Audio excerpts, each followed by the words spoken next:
Welcome and welcome back to Pero Comma Podcast. Today we are going to talk about our our two January spotlight books. Colette's favorite from January and mine. So grab a little snacky. Well, maybe not favorite, but definitely the one she wants to talk to y'all about. So grab a little snacky, a little drinky drink, and we'll be here.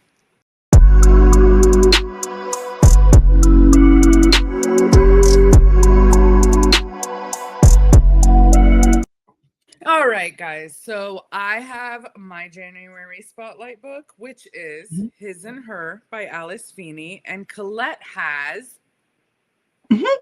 Sacrilege, Curse of the Mbirwi by Nyasha Hatendi. I hope that's how you say her name. I mean, I think you did great.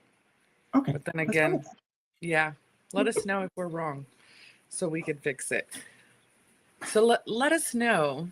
Well, I know about this book because I also listened to it. Yeah. Go ahead, Collette. Let us know your... Okay. So I just want to start with my rating. Now, it's a 3.5-star rating. To me, that's not a bad book. I think that's slightly above average, if you ask me. Yeah. But I know some people feel some type of way about 3.5 stars, or anything under 4 stars is like bad to them. That's not my thing. So this is an audiobook that I listened to, narrated by Caleb McLaughlin, simply because I just finished watching Stranger Things and I was like, oh, he's narrating a book. That's cool. Let me go see what he's doing. Narration was great. If I had to base it off of narration, I was fine with the narration. I thought they did a great job. Me too. The story had such great potential. So let me just tell you about the story for a little bit. So this is supposed to be a horror. I was not scared. This is about Caleb's family. I don't know what this boy name is in the book. His name is Caleb McLaughlin, so that's what we're going with. His mama named him Caleb. I'm calling him Caleb. Girl, I couldn't tell you. Caleb is a teenager and he has teenaged like he's never teenaged before. He's mad. Upset. He a little hater, if we're being honest. And then he has a little sister and he has his parents. And they decide they're going to go on this safari trip somewhere in Africa, because I know it's a continent. Child, pick a country. I don't know. They're over there. Zimbabwe. Was it South Africa? I think it was Zimbabwe. Yeah. Yeah. They went to Zimbabwe on like some type of safari resort type deal, which honestly I would go to. That sounds fantastic. Even after this book? Huh? Well, we wouldn't do that dumb shit. Anyways, continue. I said even after this book. Yeah. Yeah, go ahead. So they go on this trip. He's just upset because he feels like his family is fake and he don't like his family. He can't wait to graduate and get out the house. Now, children, if you are watching this, teenagers, I need you to understand that you are poor. You over here hollering about getting out the house. How you gonna pay your bills? You have no job. You have no money. Shut up. Thank you. Okay. So they go on a trip. He's rude and disrespectful to his rich ass mama and daddy. His mom is like some type of exec. His dad is like a professor at a college. They all have their own rooms. They don't even share rooms. As far as I'm concerned, that's rich. Okay. So he has an attitude because he's a teenager and he just feels like his family isn't doing what they're supposed to do and they're fake individuals and they like to present one thing in public and then present another thing when they're at home. But I know his issue is that he doesn't see himself and how he treats his family. Everything is everyone else's issue. They're acting this way, which makes him act this way. Mm-hmm. He doesn't take any type of accountability. So they go to, I don't know, they're being navigated somewhere and they're visiting this thing, some type of burial ground, I think it was. And the tour guide is like, this is a spiritual place. Don't disrespect anything over here. And he decides to get in an argument. Caleb decides to get in an argument with his daddy in front of company. Now, you don't argue in front of company. You save that for inside the house. And then he's surprised. Yeah. Huh. So he argues with his sister, and then he's like, F you, Dad, I'm leaving. Now, again, where I come from, by the time I said the rest of the word wouldn't even came out. I think even when you started thinking it, like It didn't even get to your tongue and you're getting slapped up. I'm telling you. So he walks off. He walks off and he goes and pees on this burial ground. And so he's now haunted by, what do you want to call it? The Mbirwi. The Mbirwi, but like it's like a shapeshifter. That's what it is. Yeah, like an entity, a shape-shifting entity. It embodies your biggest fear. And so they're basically on this, it's haunting the family, not just him. So because he is the cause of it, it's haunting the whole family. Now, mind you, there's like a little subplot where the you get the background information of like the people that are working at the resort, and they're like, ugh, Americans, they're so disrespectful. They don't know how to treat people. They feel like because they're Black Americans, they're better than us. You know, they feel some type of way as if, how dare you look down on me when we in the same situation, regardless of whatever country we come from. There's some truth to that, and there's not. I don't know how else to explain it. And so we're having their background, and then the tour guide is like, yo, they're being haunted, talking to one of his coworkers, and the girl is like, ain't got nothing to do with that. He should have acted accordingly.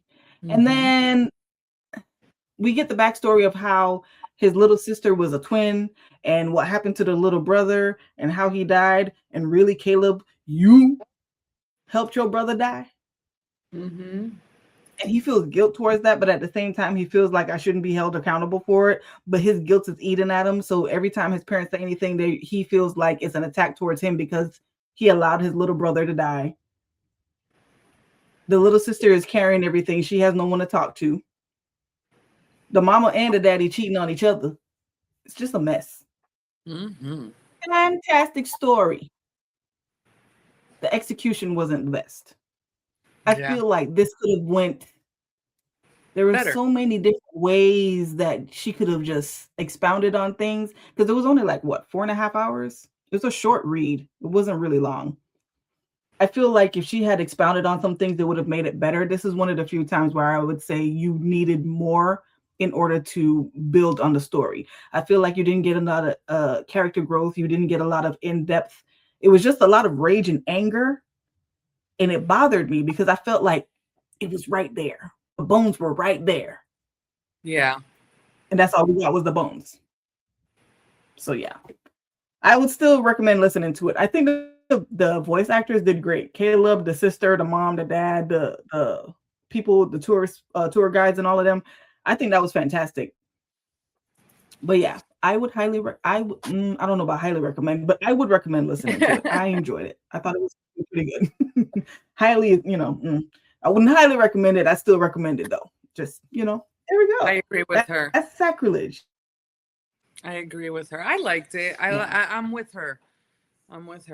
Yeah. For mine, I got his and her. I picked His and Hers with Alice Feeney by Alice Feeney. Mm-hmm. And the only reason I read this book is because they did a Netflix show. And I loved the book. Absolutely loved it. We start off with Anna Andrews. She's a BBC News presenter.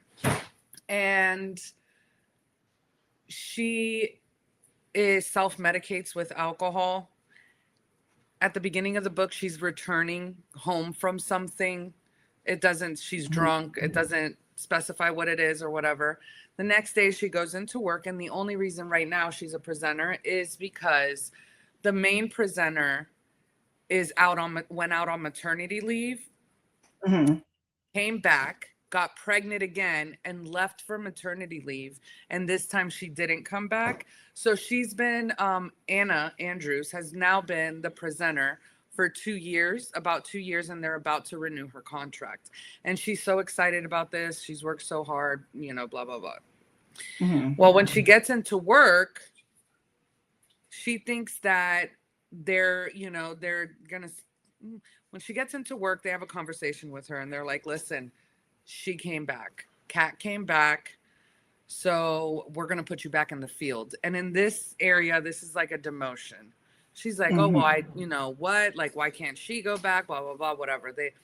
And he's like, look, they just found a body out in the woods in this small town. Now, this is set out in London, England.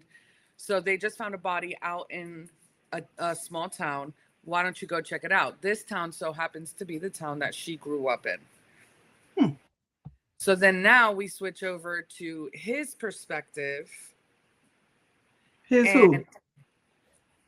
At this point, his name is Jack Harper, and he's a detective for that. I'm following. I'm there. He's a detective in this small town where they just found the body. And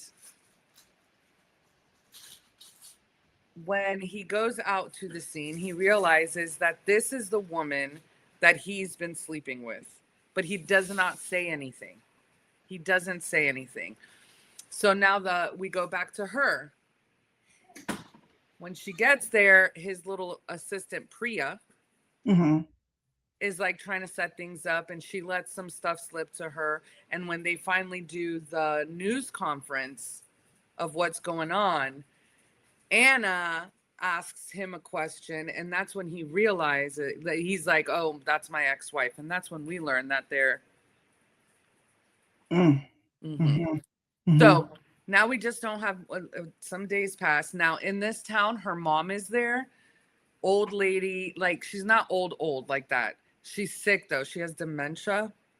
And Anna has not come to visit her. We then find out that Anna and Jack had a baby. And when the baby was 4 months old, they dropped her off at her mom's house, and the baby died in the baby's sleep, in her sleep. So since then, they never recovered their marriage. Jack went down his hole. She went down her hole. And this is where we're at now. Well, for the last two or so years, Anna has not come to visit her mom like that anymore. But Jack has still been taking care of her. So we have that. Now, throughout the book, you have flashbacks.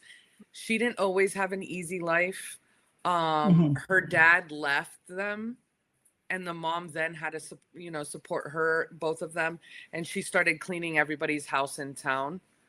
So she was just she had to get pulled out of her private school that she was going to and all this stuff. And now she had to go to an all-girls school in the small town or whatever.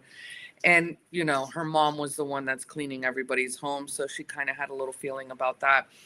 Now, when she starts this school, she becomes friends with Rachel Hopkins, which is Regina George. From Mean Girls, okay? So she gets brought into a group that's like that, right? And of course, there's a little loner girl that that they don't talk to. Everybody makes fun of, all that. And Rachel Hopkins ends up doing some mean things to her. Now, these are the women. After Rachel's found dead, then we find another one in the group dead. And there's like a backstory to, the movie is that there's some stuff as to why they're dying like that. And it's because of something that happened in their past. Now, it's not who you think it is. You might later probably, I would say I had suspicions at probably like 70% of the book. So it's not like you find at the end, you're like, oh my God, I never saw that coming. You might, but it's so well written. And the way that Alice explains, because I know her, Alice, me and Alice, we go way back. But anyway, the way Alice... she wrote it in a way that makes you question yourself? Yes. Okay. And you're suspecting everybody. There's not one person in that book. Well, let's say before the 70% mark. There was not one person. There was only one that I didn't suspect in it. But before that, I mean, after the 70%, I suspected everybody. Like, there was not one person that I was like, nope, you. Yeah. So I tried watching the show and I fell asleep in the first episode and I haven't gone back to it. I don't know that I will. It was just a lot. It just had a lot of different things, and not like I don't care about location or, you know, the actor, the actress, as long as they do a good job. There was just like key things that I'm like, wait, that's not how that goes, you know. But we'll see. I mean, I might go back to it. But yeah, this one, like, not one person. Did I'm you rate talking it? about. Let's see here. One moment. Poor favor. 4 stars. Oh. Yeah, 4 stars. I would still say I like Alice Feeney, if I'm saying her name correctly. But you know, Annie Taylor, she has my heart. When it comes Is to this your first Alice Feeney book? Yes, and it's because of the show, and she just came out with a book, and it's been all over my Facebook. So I was like, let me give her a chance. And I will read more Alice Feeney books. All right. I like it. Yeah, I want to read it. I know it's on KU. Yes, it is. Your book is on KU. And our book, the audio book, that is on Audible Plus if you have it. So yeah, it's an Audible original. So yeah. Yeah. Well, yeah, guys. So those are our 2 January spotlight books. What was your favorite book in January? Let us know. Tell us what you thought. Maybe we've read it or want to add it to our TBR. Thank you so much for sticking around for this episode of Pero Como Podcast. And we will see you guys next time. Please, like, share, and subscribe. Follow us on our socials, Instagram, TikTok, and Facebook. And we will see you guys next week. Bye. Bye.